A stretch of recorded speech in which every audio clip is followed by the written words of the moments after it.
南光勝さん、当時14歳。学徒動員で向灘の東洋工業で作業中、原爆の閃光を見ました。その後、宇品の自宅に向かい入試被爆しました。建物疎開作業に出ていた弟の修さんは大やけどを負いながら帰宅しましたが、その日のうちに亡くなりました。核兵器の完全な廃絶こそが原爆で亡くなった方への償いではないかと南光さんは語ります。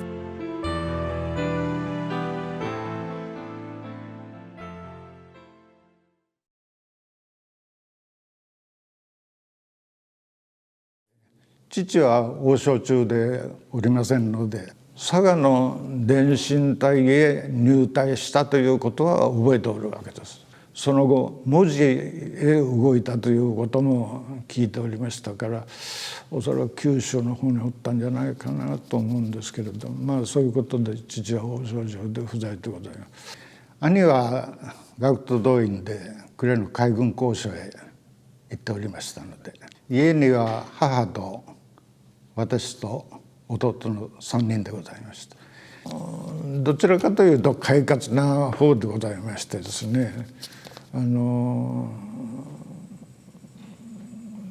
の前上がってそのマイク代わりのようなものを持って歌謡曲を歌うとかですね、いうようなことをする、どっちかいうと快活な賑やかな性格の弟でございました。学芸会で桃太郎役を仰せつかるとかですね、いうようなことで張り切って学校へ行くような、そういうあれでございました。はい、私はですね、中学3年14歳でございまして、広島一中の3年生でございました。2年生の後半ぐらいから学徒動員がありまして、東洋工業現在のマツダへ毎日通っておりました。週に何日かは学校で勉強の日があったんですけれども、原爆の当時やっておったことは歩兵の380を工場で作っておりまして、その完成品のテスト打ち試射を工場の地下でしておりました。その380の完成品を地下へ運ぶ仕事を我々がやっておったわけでございます。で、仕事はいくつか変わりましたけれども、最初頃は飛行機のエンジンのピストンの部品を作る仕事もやったことがございます。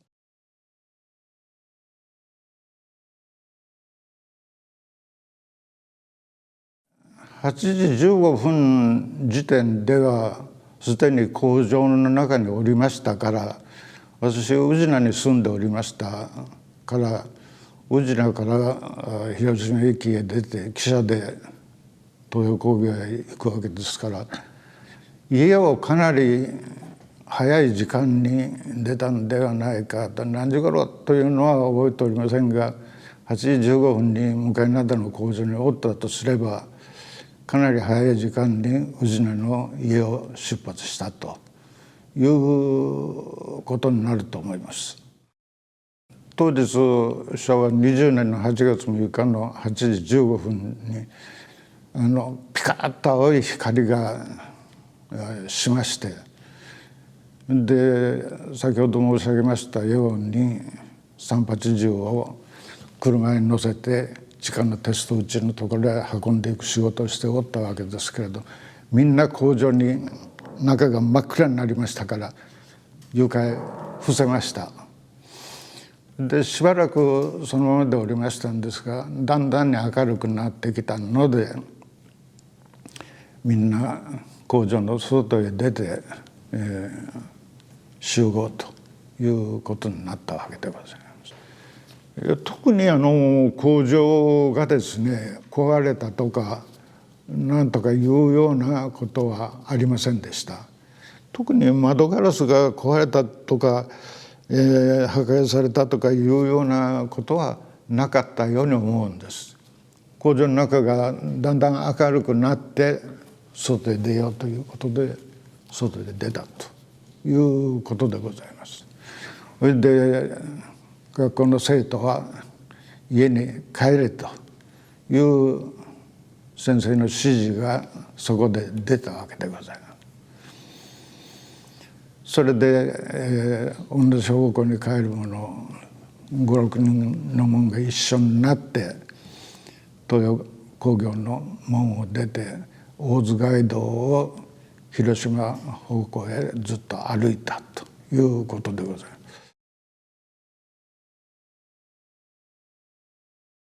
広島方面から第8車に荷物を乗せたり自転車へ荷物を乗せたりして怪我をした人とかやけどの人はまだ見なかったように思うんですが怪我をした人とかいうのがどんどんこっちへ向かってやってくるというのに会いました。で我々同じ方向へ帰るの5、6人で大津街道を広島方向へ。その時点で左の方向檜山が見えますけれどもキノコ雲が黙々と上がっておるというような状況を見たわけです。でまだ何事が起きたかというのは我々全然分かりませんでしたけれども何か大事が起きたということは感じておりました。で広島方向へ帰る一番最初の橋が東大橋という橋がございまして、それを渡ったら東雲になるわけでございます。東雲へ入ってでそれから段原南町というように、数名の者がグループで歩いてで南町の専売公社の工場があそこにございます。今夢タウンになっておりますがあの辺りまで帰ってきたわけでございます。そうしましたらもう雪橋の方から人がどんどんこのやけどしたり大怪我したりした人が泣き叫んだり大声を上げたりしてどんどん電車道を宇品の方向へ行くというのにぶつかりました。で我々もうとにかく早く家へ帰ろうということで宇品に住んでおるもんばっかりでございましたからどんどん電車道を歩いて、家へ帰ったということでございます。私の家は当時宇品の12丁目でございまして今で言いますとみゆき確かみゆき2丁目になると思いますがみゆき通りに面しておりましてそこへ帰りました。おふくろ一人が玄関のところへ立って私やら弟の帰りを待っておったということでございます。確か11時かぐらいに家へ帰ったんではないかというように思います。で家はガラス戸やなんかはもう全部壊れておりまして家の座敷に大きな石が飛び込んでおります。爆風で飛び込んだんだと思いますが、そういう状況でございました。でみゆき通りをやっぱり人がですねもう塊になってどんどん宇品の方向へ大声を上げたり泣き声を上げたり大怪我したりやけどしたりした人がどんどん宇品の方向へ海岸を向けて歩いていくというのがうちのすぐ玄関の前みゆき通りをそういう人が列をなして行っておるというような状況でございました。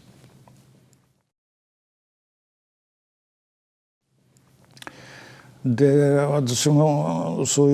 いう列を見て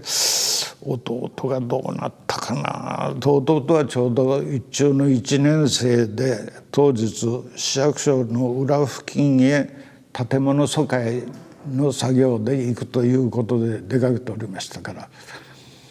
どうなったかなと心配になりまして、でみゆき橋のたもとまで歩いて行ってみたわけです。そしたらみゆき橋をどんどん人が渡ってこっち来ると。でもう大やけどしたり大怪我をしたりした人からみゆき橋の向こう側の千田町一帯はもう火の手が上がっておりました。こりゃ橋を無理して渡っていっても弟を探すわけにはいかんなというように思いまして、でまた家へ帰りまして、おふくろと2人で弟の帰りを待つというような状況でございました。で確か2時か2時半ごろでございましたが、自転車が家の玄関のところで止まったわけで、それで荷台に弟が乗せてもらって売ったわけです。でお年寄りでもないんですが若い人でもない中老の男の人が自転車を家の前へ止めて弟を荷台から下ろす。私は誰か分からなかったんですが、母が「おさむちゃん」って名前が南光治でございますから「おさむちゃん帰った」というんで飛び出してきた。で弟は荷台から下ろしてもらって家へ連れて入って、その時にパンツ一枚の姿で顔はもう大きく顔も頭もやけどで膨れて、それから手や体の方も大やけどでございましたけれども、もうその革ベルトをですねしっかり握っておったわけですね。一中へ入学した時に両親がお祝いで買い与えたベルトではなかったかというように思うんですけれども、それを一本しっかり持っとったわけです。でその男の人が段原へ逃げておられましたと言うて私に言われました。段原へ逃げておられましたと。でその人のおかげで弟は家へ帰ることができたと。本当にその人恩人なんです。で当時ご存知のようにどこでどうなって亡くなったやらは分からん人、探そうにもどこをどういうふうに探していいやら分からん、家族が探しようのないような人がたくさんおられた。それの中で弟は段原に逃げておったその人に助けてもらって自転車で宇品の家まで連れて帰ってもらったと。本当にその人恩人なんですけれども、その場面ではとっさのことで私もその人のお名前やらお住まいを聞くことを全然思いませんかった。後になって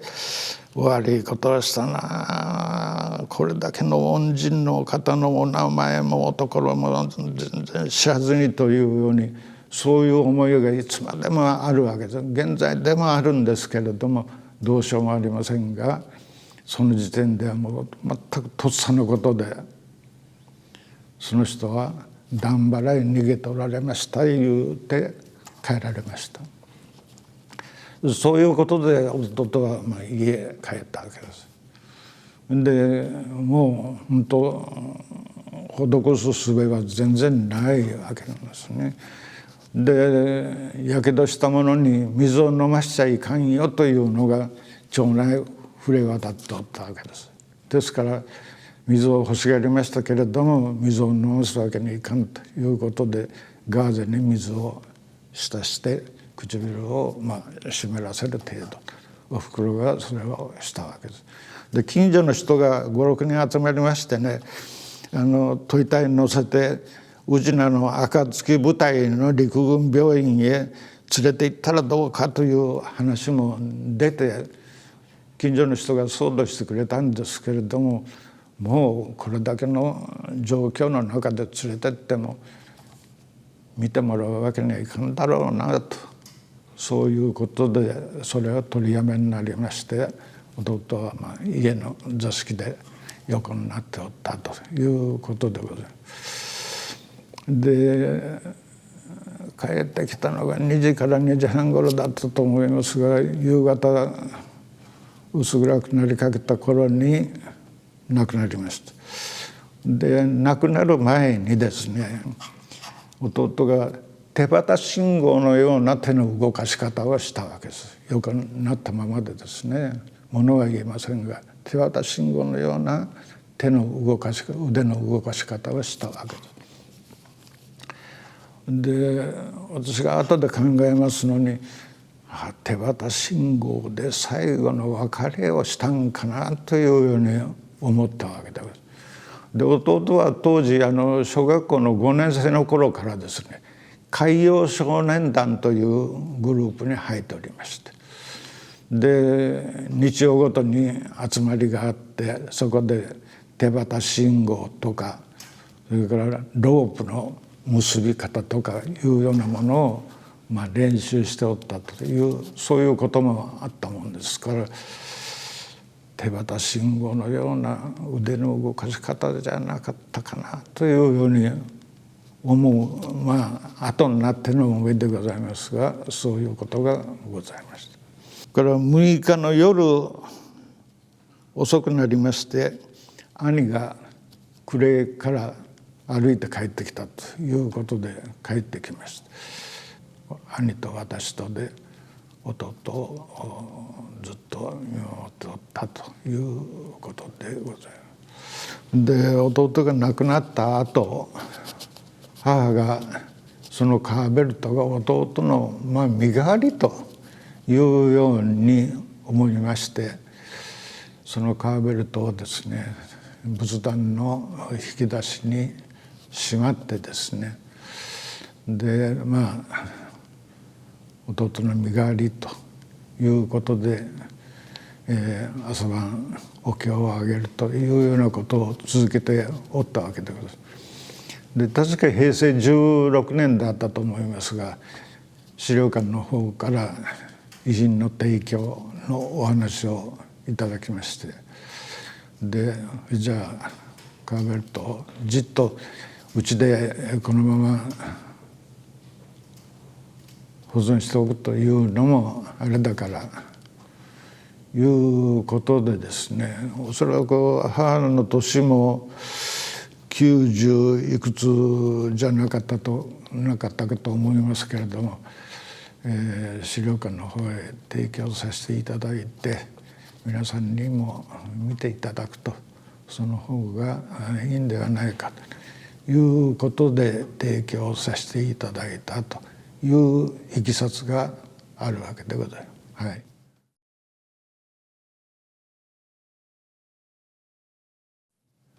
7日になりまして、弟を焼かにゃいかんということになります。でみゆき通りの向かい側が陸軍の龍馬師匠の工場が大きなのがありまして、でみゆき通りの龍馬師匠側は建物疎開で全部家を壊して原っぱになっとったわけです。原っぱというよりも広場になっとったわけでございます。でそこへで弟を兄と一緒に焼くということで、から建物疎開の廃材がたくさんまだ転がっておったもんですから、それを積み重ねまして、兄と私と2人で積み重ねて弟を7日の夜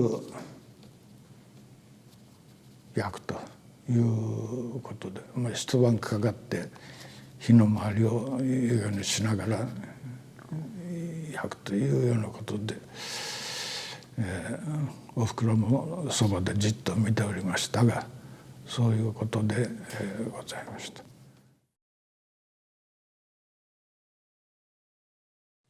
私どもの3年生のクラスで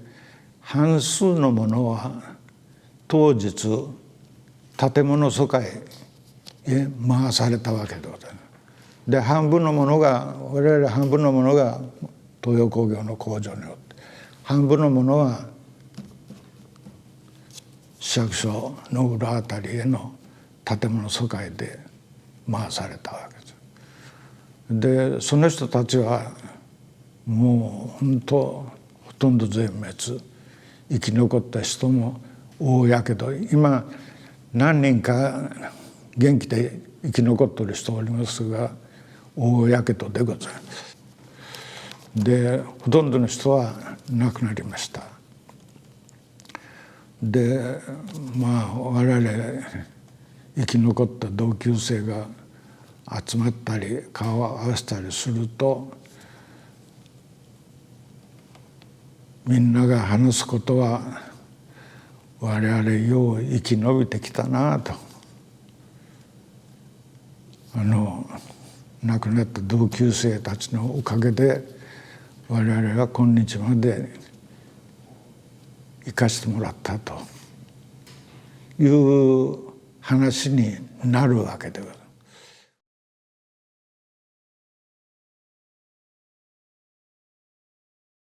なんですね、以前から思うことでございますし、新聞の投稿なんかにも時々書かせてもらうことなんですけれども、いかに戦争中とは言いながらこれだけアメリカがひどいことをした、これだけ罪のない多数の市民学生を殺戮するような原子爆弾を落としたというこの罪は、私は永久に許されないなと思うんですね。本当にひどいことをしたと。だからその償いはやっぱりやってもらわにはいかんということは、これは今叫ばれております核兵器の廃絶の完全実現ですね。これをやることによってその償いができるんだというように思います。そういう意味では核兵器の廃絶というのは、これは強力に進めていかにはいかんというように思いますね。